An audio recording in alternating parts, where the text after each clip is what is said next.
పేదవాడి పక్షాన నిలబడతాం, ప్రజా గొంతుకై నినదిస్తాం. వాయిస్ ఆఫ్ వాయిస్లెస్, తెలుగువారి మనస్సాక్షి సాక్షి టీవీ. సాక్షి టీవీ ప్రసారాల కోసం మీ స్థానిక కేబుల్ ఆపరేటర్ని వెంటనే సంప్రదించండి. కళ్ళుండి చూడలేని కబోదిలా మారింది కూటమి ప్రభుత్వం. ఉన్న పథకాలు నిలిపివేశారు, కొత్త పథకాలు ప్రారంభించలేదు. పెన్షన్లు పెంచుతామన్నారు, ఉన్న వాటితోనే కోత పెట్టారు. నిబంధనలు, సర్టిఫికెట్ల పేరిట ఎడాపెడా అర్హులను తొలగిస్తూనే ఉన్నారు. కనీసం దివ్యాంగుల పట్ల కనికరం కూడా చూపటం లేదు. గతంలో 80% ఉన్న వైకల్యాన్ని 40%గా మార్చి వారి వైకల్యాన్ని వెక్కిరిస్తున్నారు. అక్కడితో ఆగకుండా దివ్యాంగ పెన్షన్లను వృద్ధాప్య పింఛన్లుగా మారుస్తూ ఇబ్బందులకు గురి చేస్తోంది కూటమి సర్కార్. చంద్రబాబు సర్కార్ తీరును నిరసిస్తూ రాష్ట్ర వ్యాప్తంగా పలు ప్రాంతాల్లో దివ్యాంగులు నిరసన చేస్తున్నారు. మన కూటమి ప్రభుత్వం డాక్టర్లను పంపించి వాళ్ళు ఎంఏబీఎస్ ఎంఎస్లు పంపించి కన్నులు లేని వాళ్ళుగా మన మీదుగా వాళ్ళు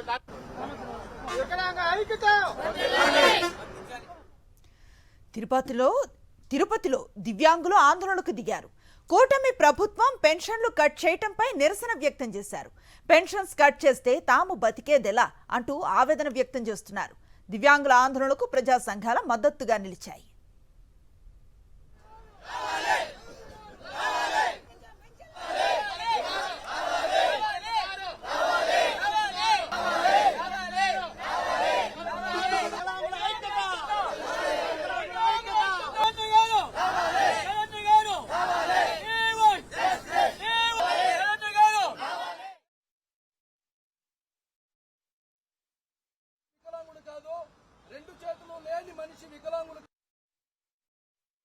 మేము వికలాంగులమని తెలిసి కూడా, మాకు వైకల్యం ఉన్నదని తెలిసి కూడా మమ్మల్ని ఈ విధంగా ద్రోహం చేస్తే ఎవరు అడిగేవారు లేదనుకున్నారు.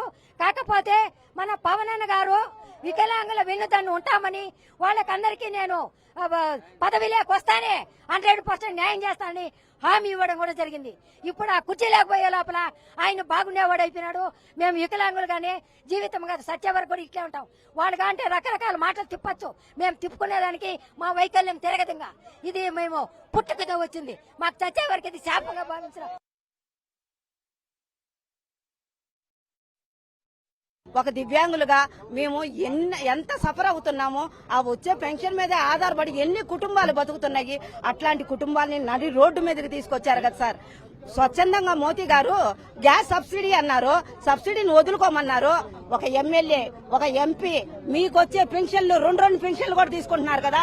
ఈ రోజు ఆ పెన్షన్లు మీరు స్వచ్ఛందంగా వదులుకోండి సార్, మా వికలాంగులకి న్యాయం జరిగిద్ది. హాస్పిటల్ ట్రీట్మెంట్ చేసుకుని ముగ్గురు డాక్టర్లు కలిపి సంతకాలు పెట్టించిన సర్టిఫికేట్ అది. ఏమే మొన్న వెరిఫై చేసిన డాక్టర్ వర్మ అనే అతను ఒక్కరిని కూడా టచ్ చేయలేదు, కనీసం తాకలేదు. తాకుండా వెళ్ళండి అనేసి వాళ్ళకి పర్సెంటేజ్ ఇచ్చి 10 ఏళ్ళకి తీసుకున్న పింఛను ఈ రోజు పేదవాళ్ళకి లేకుండా పోతే వాళ్ళ మేతర్లకు కానీ, వాళ్ళ టాబ్లెట్స్ కానీ, వాళ్ళకి అత్యవసరాలకు ఏం చేసేది సార్?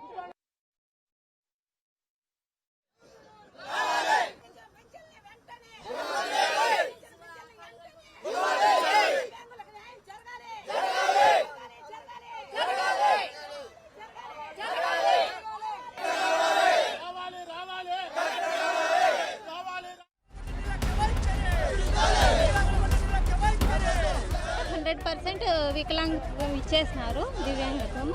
కానీ ఇప్పుడు బిలో అసలు అర్హతే లేదు వికలాంగత్వానికి అంటున్నాడు. ఆ రోజు ఏమన్నాడు, మంచానికి పరిమితమైన వాళ్ళకి 15,000 అన్నాడు. సర్టిఫికెట్ లో వాళ్ళు ఇచ్చినది లేదని చెప్పేసి ఉన్న దాన్ని కూడా ఓడిపోయినారు. మళ్ళీ మేము